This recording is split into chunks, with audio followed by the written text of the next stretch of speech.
안녕하세요. 오늘의 데일리 뉴스레터에 오신 것을 환영합니다. 1. 한국의 과감한 결정. 2. 한국의 새로운 시대. 3. 한국의 아슬아슬한 반전. 한번 진실을 알아봅시다. 2023년 미국이 대한민국을 등 뒤에서 공격했다는 소식을 듣고 세계는 경악했습니다. 이 사건은 국제 관계사에서 어두운 마일스톤을 남겼습니다. 미국은 자유와 평화의 상징으로 여겨졌기에 충성스러운 동맹을 공격할 줄은 상상도 못했습니다. 그러나 결과는 빠르게 전 세계로 확산되었습니다. 미국의 강력한 경제조차도 엄청난 충격을 받았습니다. 금융 지표들이 동요하며 달러가 빠르게 가치를 잃었고 주식시장이 붕괴했습니다. 대기업들은 예견할 수 없는 손실을 감내해야 했고 일자리의 소실과 여러 산업의 붕괴를 일으켰습니다. 이는 또한 전 세계 다른 국가들에 큰 영향을 미쳤습니다. 글로벌 공급망이 혼란스러워지고 다른 국가들은 자국의 경제 상황을 조절하는 데 어려움을 겪었습니다. 국제 무대에서 이 사건은 미국의 이미지를 상당히 훼손시켰습니다. 전통적인 동맹국들은 상처받고 당황했으며 많은 국가들이 미국과의 관계를 재검토하고 있습니다. 이번에는 구광모 엘치 회장의 중대 결단이 나오면서 미국 전역이 발칵 뒤집혀 버렸습니다. 미국이 수십조 원의 보조금으로 LG에너지솔루션과 삼성 SDI, SK온까지 세계 최고의 배터리 3사가 미국의 공장을 짓도록 했고 바이든은 이로써 2차전지 패권을 미국이 완벽하게 쥐었다고 생각했었습니다. 자, 그런데 대반전이 일어났습니다. 2차전지 압도적 세계 1위인 LG의 구광모 회장이 바이든 면전에 대놓고 깜짝 폭탄 발표를 한 것인데요. 미국 내부에서도 결국 터져버렸습니다. 미국에 가장 많은 투자를 한 한국의 삼성과 SK의 뒤통수를 치고 인텔에만 온갖 특혜를 퍼다 준 바이든. 미국의 싱크탱크조차 바이든의 등을 돌리며 인텔보다 한국의 삼성과 SK를 지원해야 하는데 바이든이 멍청한 선택을 내렸다. 며 바이든의 면전에 대놓고 강한 비난 세례를 퍼부었습니다. 싱크탱크는 바이든 행정부의 지주 역할로 일반적으로는 현직 대통령의 조언을 해주며 칭찬하는 것이 일반적인데 바이든의 말도 안 되는 한국 뒤통수를 더 이상 보지 못하겠다며 이례적인 상황이 발생한 것입니다. 도널드 트럼프 전 대통령도 바이든이 한국의 뒤통수를 친 것은 미국 경제에 너무나 잘못한 일이라며 보시지 바이든을 실패한 대통령이라 불렀습니다. 바이든의 잘못된 선택 때문에 한국 기업들이 수백조 원의 투자를 미국이 아닌 다른 지역으로 눈을 돌렸고 무엇보다 이번 사태가 전 세계 주요의 신들을 통해 대대적으로 보도되자 더 이상 미국은 신뢰할 수 없는 국가로 낙인 찍혀 그 누구도 미국에 투자를 하려 하지 않고 있기 때문입니다. 일론 머스크는 정상적인 미국 대통령을 원한다라며 심지어 그는 바이든이 대중을 바보 취급하고 있다. 며 투표로 바이든을 몰아내자 나며 바이든을 두고 사람 형태의 축축한 양말 꼭두각시 라고 부르며 도발했습니다. 그리고 결국 이를 저질러 버렸습니다. 3년여 만에 중국을 방문한 일론 머스크 테슬라 최고 경영자 CEO.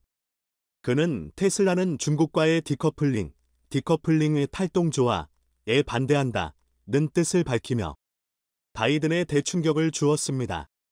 최근 바이든이 중국과의 전면전을 선포하며 자신이 마음만 먹으면 자신의 동맹국들을 총동원해 중국이 교역을 못하도록 완전히 차단시켜 버리겠다고 큰 소리를 쳤는데 미국을 대표하는 기업인 테슬라 CEO 일론 머스크가 이렇게 중국을 깜짝 방문해 나는 바이든의 말도 안 되는 정책을 반대한다.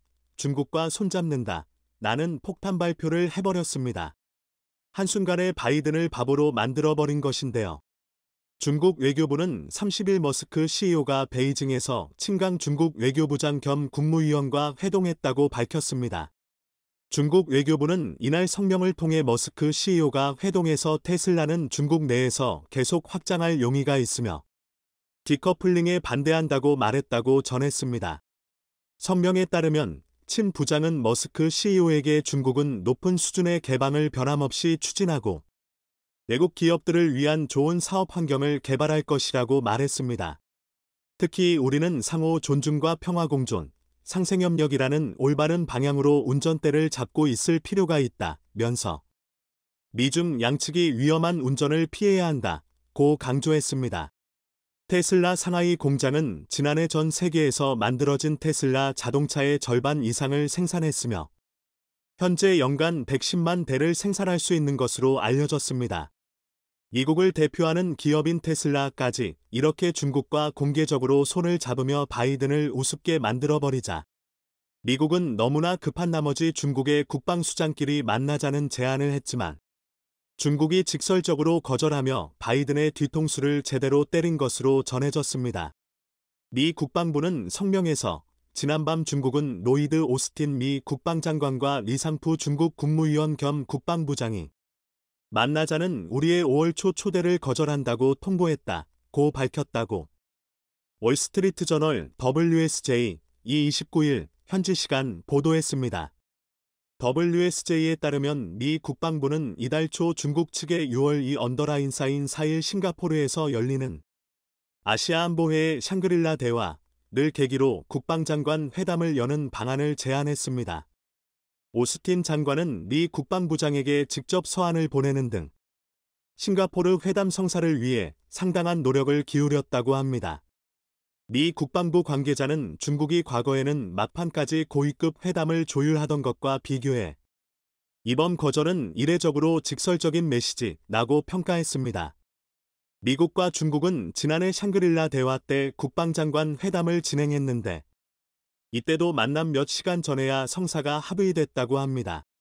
글로벌 인공지능 반도체 1위로 전 세계적인 주목을 받고 있는 엔비디아의 젠슨항 CEO도 바이든을 향해 바이든의 중국 때리기는 오히려 미국에 엄청난 피해를 입히고 있다며 최대 시장 중 한 곳에 첨단 반도체 칩을 더 이상 판매할 수 없게 되면 미국 기술 기업들이 막대한 타격을 입을 수밖에 없다며 중국 시장이 미국 테크 업계에서 차지하는 비중은 3분의 1 수준.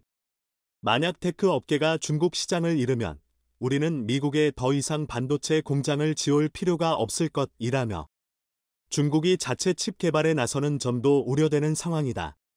중국 기업들이 미국에서 칩을 사들일 수 없다면 자체 개발에 나설 것이다. 이는 중국의 반도체 자립만 도와줄 뿐이라며 바이든의 잘못된 정책을 강하게 비판했습니다.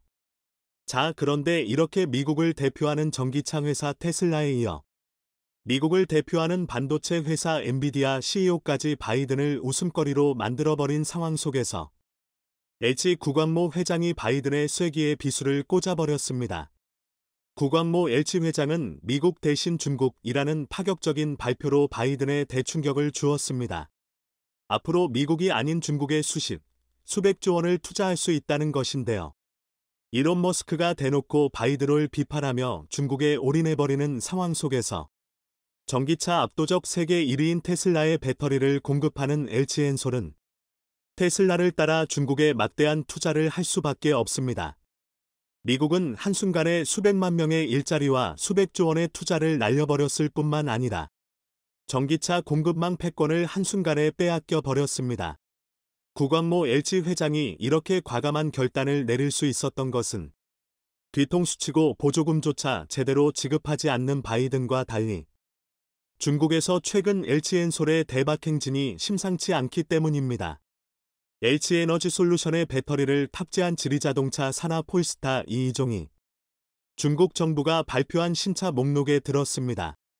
보조금 확보가 유력시되면서 중국 시장에서 LG의 활약이 두드러졌습니다. 중국 공업정보화부가 지난 9일 현지 시간 발표한 제369차 도로자동차 제조업체 제품 발표 도로괴동차량 생산 기업 급상품 공고에 LG의 배터리를 장착한 폴스타 2종이 포함됐습니다. 폴스타 2는 신차 명단에 들며 향후 중국 정부로부터 보조금을 받을 가능성이 높아졌습니다. LG에너지솔루션은 현지 정부의 보조금 혜택에 힘입어 중국 시장에서 대박 행진을 시작했습니다. 실제로 최근 시진핑이 직접 LG 공장을 방문하며 한국에 엄청난 특혜를 약속한 것으로 전해졌습니다. 시 주석은 LG 디스플레이 방문 현장에서 약 1시간 동안 브리핑을 받고 관계자들과 대화하면서 한중 간의 우위를 강조하는 덕담을 전한 것으로 알려졌습니다.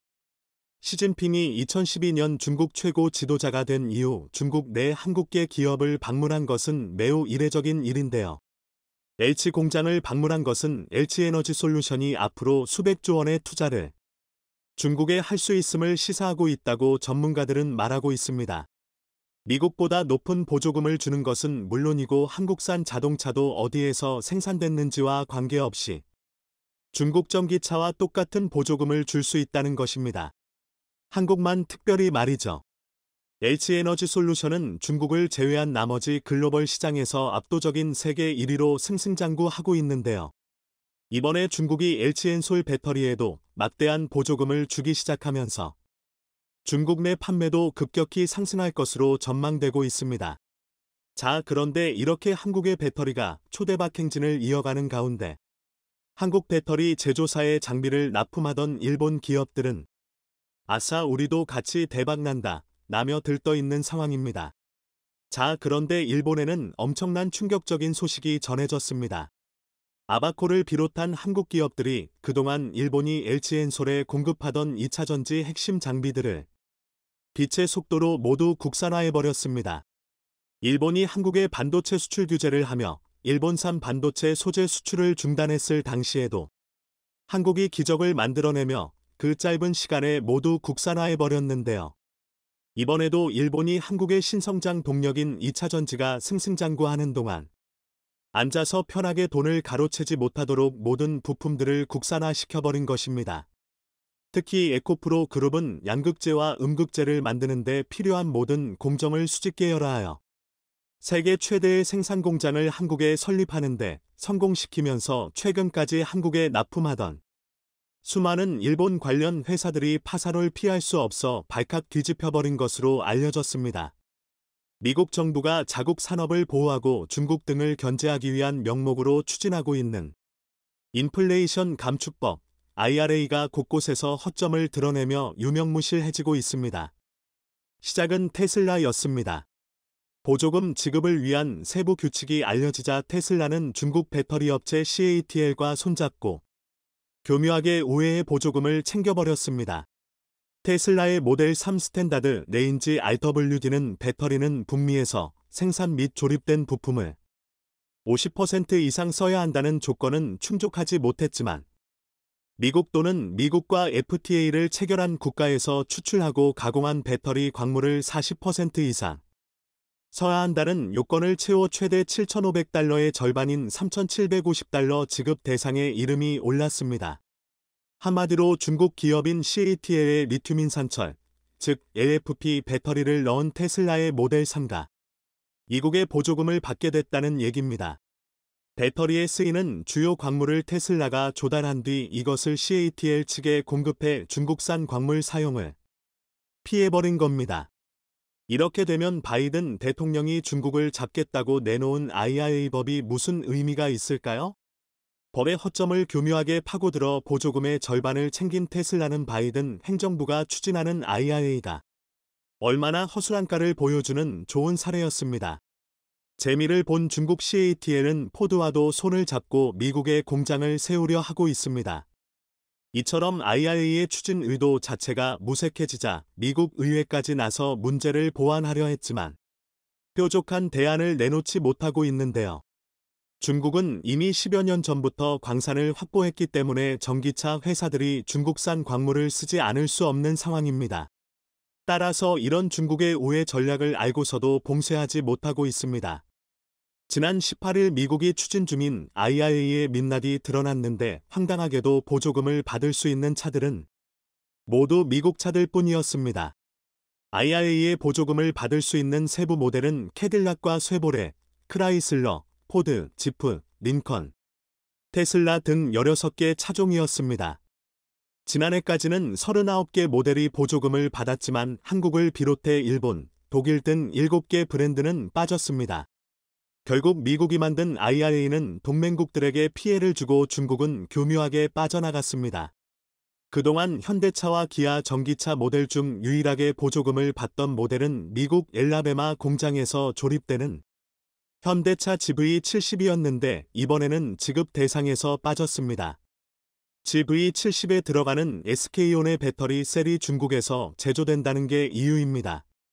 이 때문에 최종 생산지는 미국인데도 중국산 딱지가 붙어 이번 보조금 대상에서 빠지게 되었습니다. 상황이 이렇게 되자 미국 주요 언론들조차 바이든이 내놓은 인플레이션 감축법에 대해 비판적 논조를 이어가며 한국의 입장을 옹호하고 있습니다.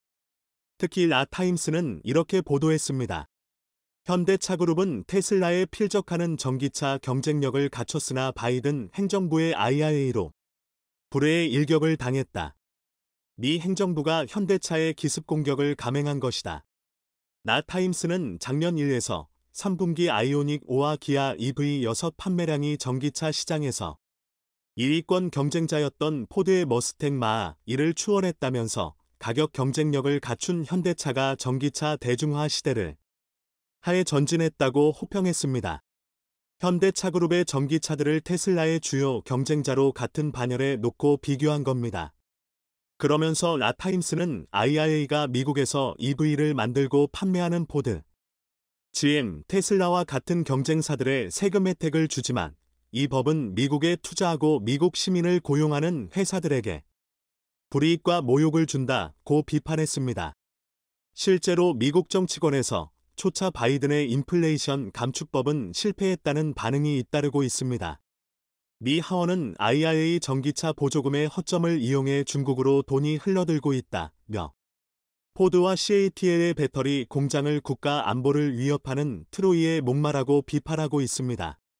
공화당 마크 루비오 상원의원은 IRA 보조금이 CATL로 흘러 들어가지 않도록 차단하는 법안을 발의했는데요. 하지만 과연 이 법안이 어느 세월에 통과되어서 IRA 법의 잘못된 점을 고칠 수 있을지는 회의적인 시각이 많습니다. 그런데 일각에서는 IRA가 한국의 전기차와 배터리 기업의 경쟁력에 큰 타격을 주지 않을 것이란 전망도 나오고 있습니다.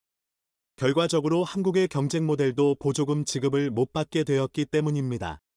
경쟁 모델인 테슬라 모델 X, BMW X5도 보조금을 못 받게 되었습니다. 따라서 한국 전기차들은 지금도 이들보다 30%나 저렴하기 때문에 여전히 가격 경쟁면에서 우위를 점하고 있기 때문인데요. 또한 현대가 미국에 짓는 새 공장이 완공되고 EV9이 미국에서 생산돼 3,750달러의 보조금을 받는다면 그때는 한국 전기차가 압도적인 경쟁력을 갖게 될 것입니다. 더구나 현대와 기아는 보조금을 못 받게 됐다고 해서 손 놓고 있지는 않았습니다. IRA의 예외 규정으로 세액공제를 받을 수 있는 리스나 렌트와 같은 상업용 차량 판매를 통해 시장 점유율을 지켜가면서 보조금 대상에서 제외된 GV70의 배터리를 현재 중국산에서 북미산으로 대체하는 방안을 찾고 있습니다. 한국 기업들은 문제가 생겼을 때 해결 방법을 빠르게 찾는 것 하나는 세계 최고이기 때문입니다. 무엇보다 지금 한국의 저력은 IRA라는 복병을 오히려 우리에게 호재로 만들고 있는 데에서도 드러나고 있습니다. 미국에서 보조금을 계속 받게 된 미국산 전기차 모델 대부분이 K배터리, 즉 한국산 배터리로 채워져 있기 때문입니다. 미국에서 생산된 전기자동차에만 보조금을 주는 IRA 수의 전기차 22종 가운데 절반인 11종 안에는 LG에너지솔루션의 배터리가 장착돼 있습니다. 나머지 4개 차종 역시 2개는 삼성 SDI, 2개 차종엔 SK온의 배터리가 탑재돼 있습니다.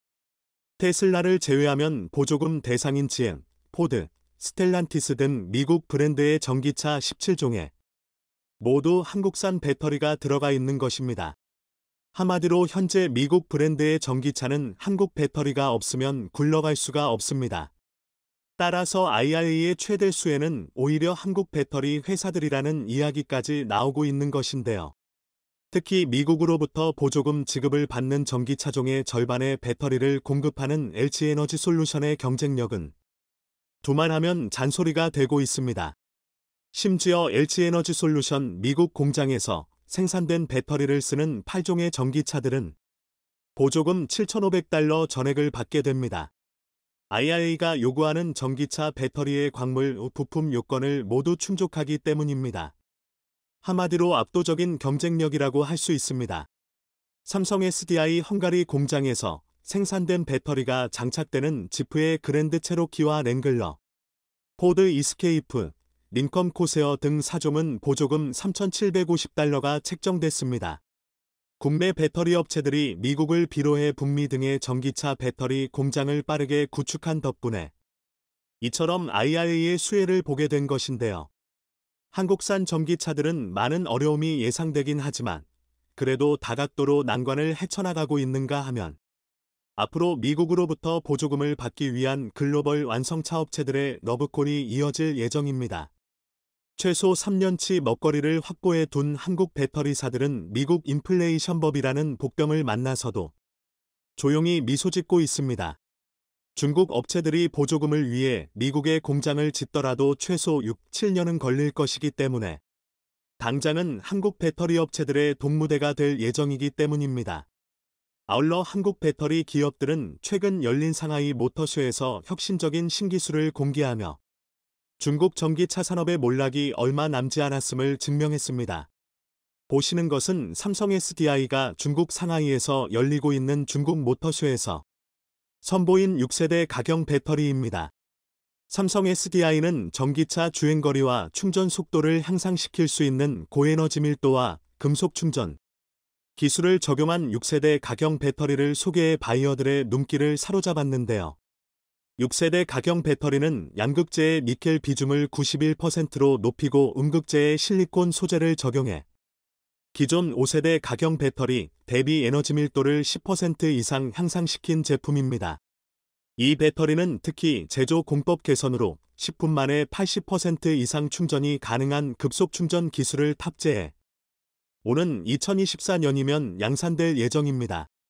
삼성 SDI는 이번 모터쇼에서 기존 원통형 배터리 대비 크기를 키우고 성능을 극대화한 배터리 신규 플랫폼을 선보이며 한국 기업들이 전기차 배터리 분야를 선도하고 있음을 확인시켜 주었습니다.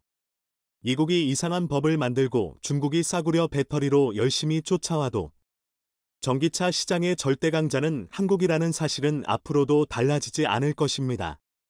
중국이 한국을 향해 충격적인 발표를 했습니다. 한국 반도체를 사지 않겠다는 것인데요. 중국 수출 비중이 50%에 달하는 삼성전자와 SK하이닉스가 초비상이 걸렸습니다. 그렇지 않아도 최근 가장 어려운 시기를 겪고 있는 삼성전자와 SK하이닉스가 중국의 갑작스러운 충격 발표에 큰 위기에 빠졌습니다. 자, 그런데 중국이 한국산 반도체 수입을 전면 금지하고 이를 모두 중국산으로 교체했다가 현재 중국 전역이 마비되며 난리가 났습니다. 이에 결국 짜릿한 대반전이 만들어지며 중국이 한국에 무릎을 꿇는 한편의 영화 같은 이야기에 전 세계 주요 외신들이 대대적으로 보도하고 있는데요. 최근 중국에서 반한 정서가 번지는 속도가 예사롭지 않습니다.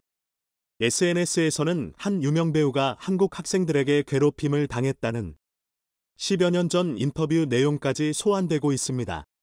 중국의 대표적 전랑 언론인으로 꼽히는 후시진 전 환구시보 편집장이 SNS를 통해 반한 감정을 숨기지 않았습니다.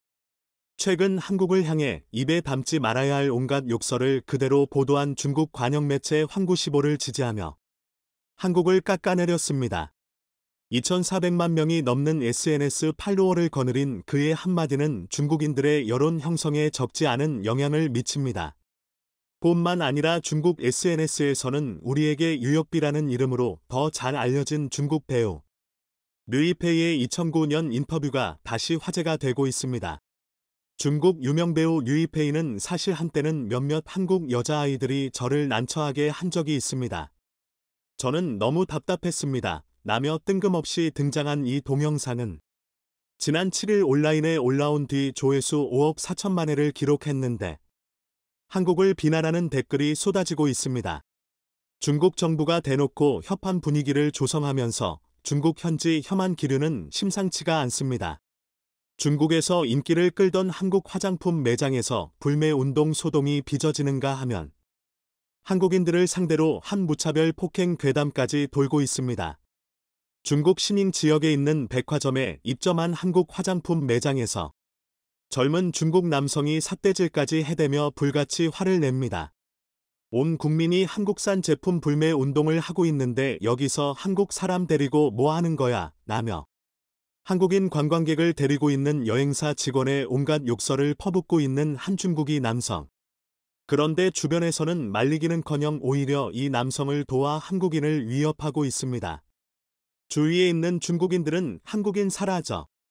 그래, 사라져. 그래, 라고 외쳤습니다. 이처럼 험악한 분위기 속에 한국인 유학생을 노리는 이른바 묻지마 폭행. 괴담도 교민들을 중심으로 빠르게 퍼지고 있습니다. 중국 인민대를 다니는 한인 여학생이 우리말을 썼다는 이유로 길을 가다 폭행을 당했다는 내용입니다. 중국에서 유학생활 중인 한국인 이모 씨는 한국말 썼다는 이유로 그냥 맞았다고 들었어요. 당분간은 밖에 안 나가고 집에서 좀 있으려고요 라며 불안을 호소했습니다. 자, 그런데 이 정도는 아무것도 아니었습니다. 중국은 급기야 한국에 가장 민감하고 타격이 큰 한국산 반도체를 사지 않겠다며 한국을 흔들기 시작했습니다. 올해 1분기 반도체 수출 규모는 무려 33% 넘게 추락했고 이는 모두 중국 때문인 것으로 나타났습니다. 얼마 전 중국이 미국 마이크론의 안보 심사를 실시하겠다며 칼을 빼들었는데 이것이 한국 반도체에 보내는 경고였다는 보도들이 여럿 쏟아져 나왔었는데요.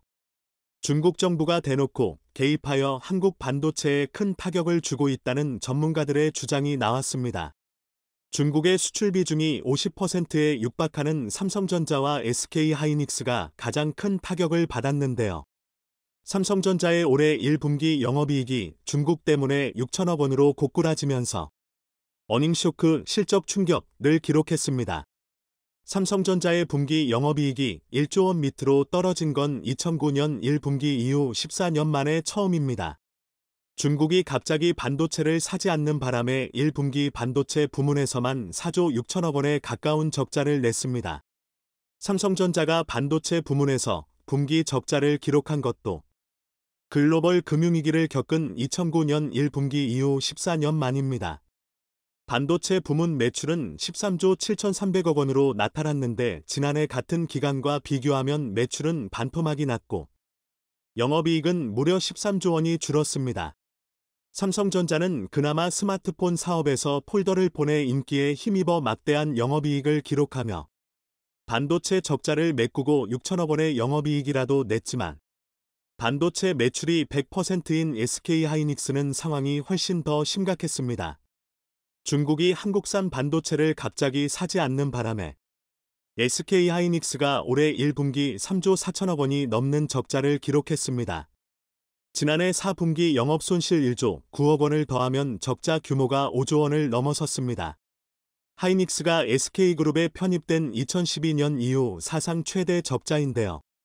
지난해 같은 기간 1분기 매출 12조 1,557억 원과 견조 58% 감소했고 2조 8,639억 원이었던 영업이익도 적자로 전환했습니다. 문제는 지난해 4분기에 이어 영업손실 규모가 커지고 있다는 점입니다. SK하이닉스는 지난해 4분기에 1조 8,984억 원의 손실을 내며 분기 기준으로 10년 만에 적자 전환했습니다. 하이닉스가 SK에 편입된 해인 2012년 3분기에 240억 원 영업손실을 낸 이후 최대 적자 규모입니다. 하지만 올해 1분기 영업손실 규모는 3조 4,023억 원으로 더 커졌습니다. 올해 2분기에도 메모리 반도체 업황 악화로 실적 개선이 어려워 2012년 이후 첫 연간 적자를 기록할 수 있다는 관측도 나오고 있습니다. 문제는 현재 전 세계적으로 한국의 반도체 상황이 가장 위험한 시기에 중국이 한국산 반도체를 사지 않겠다는 충격적인 발표를 했다는 것입니다. 중국이 아니라도 현재 메모리 반도체는 역사상 가장 큰 위기에 직면한 것으로 전해졌습니다. 10일 대만 시장조사 업체 트렌드포스는 올 2분기 메모리 반도체 디램과 낸드 플래시 가격 하락폭이 커질 것이라고 분석했습니다. 당초 예상에 따르면 2분기 디램 가격은 1분기보다 10에서 15% 내릴 것으로 예측했으나 트렌드포스는 하락 예상폭을 13에서 18%로 확대했습니다.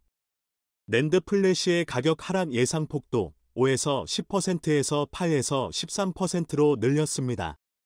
가격 예상 낙폭이 확대된 건 메모리 공급업체들이 재고를 줄이고 있는데도 불구하고 여전히 시장 재고 수준이 높아 거래량이 늘지 않고 있는 탓입니다. PC용 D램은 이전 세대 제품인 DDR4 공급량이 이미 과도해 2분기 가격이 1분기보다 15에서 20% 추가 하락할 전망입니다. 서버용 D램 역시 구글, 메타, 페이스북 등 글로벌 빅테크 큰손들이 서버 구매 물량을 줄이면서 DDR4 재고가 쌓이고 있습니다. 이에 마지막 희망이었던 서버용 D램 가격도 1분기 대비 18에서 23% 폭락할 것으로 전망되고 있습니다. 중국 관련 한 전문가는 이렇게 주장했습니다. 이렇게 한국산 반도체를 사지 않기로 하는 충격적인 발표를 하는 동시에 중국은 한국의 삼성과 SK로부터 몰래 빼돌린 반도체 기술을 자국 기업에 주며 한국산 반도체와 똑같이 만들라고 지시했다. 라고 말이죠. 중국을 대표하는 메모리 반도체 기업 YMTC는 한국산 반도체와 비슷하게 만들어 결국 한국 반도체의 최대 고객사인 애플까지 뺏으려 했습니다. 애플도 한국산 반도체에 대한 의존도를 줄이기 위해 중국 YMTC가 한국산 반도체와 비슷하게 만들었다며 다가오자 환영했죠. 오히려 애플이 그동안 축적한 반도체 노하우를 YMTC에 줘가며 적극적으로 나섰습니다. 자, 그런데 대반전이 일어났습니다. 한국산 대신 중국산 반도체를 시험해본 애플이 심각한 품질 차이에 바로 포기를 선언했습니다. 중국 정부와 중국 관영 매체들은 미국 정부가 화웨이처럼 중국 반도체 기업에 강력한 제재를 가했기 때문이라고 전했지만 일부 전문가들은 사실 미국의 제재가 아니라 중국 반도체의 품질 문제라고 털어놓았습니다. 이렇게 중국 정부가 한국산 반도체를 모두 중국산 반도체로 바꾸려 하자 중국 기업들마저 중국을 탈출하고 있다는 놀라운 소식이 전해졌습니다. 품질이 한참 떨어지는 중국산 반도체를 쓰다가는 글로벌 경쟁에서 완전히 뒤떨어질 것을 직감한 중국 기업들은 시진핑의 괴팍한 정책에서 벗어나기 위해 본사를 다른 국가로 옮기고 있는 것으로 전해졌습니다. 3위 전자상거래업체 핀도더는 상하이 본사를 아일랜드 더블린으로 이전했습니다. 중국산 반도체로 데이터 센터를 돌리다가는 망할 것을 직감한 것이죠. 시진핑의 혀를 내두른 알리바바도 뉴욕 증시에 상장을 검토 중인 것으로 알려졌고 심지어 중국 의류업체들까지 중국에서 동남아시아로 공장을 옮기면서 중국의 섬유 의류 산업도 망해버렸습니다. 시청해 주셔서 감사합니다.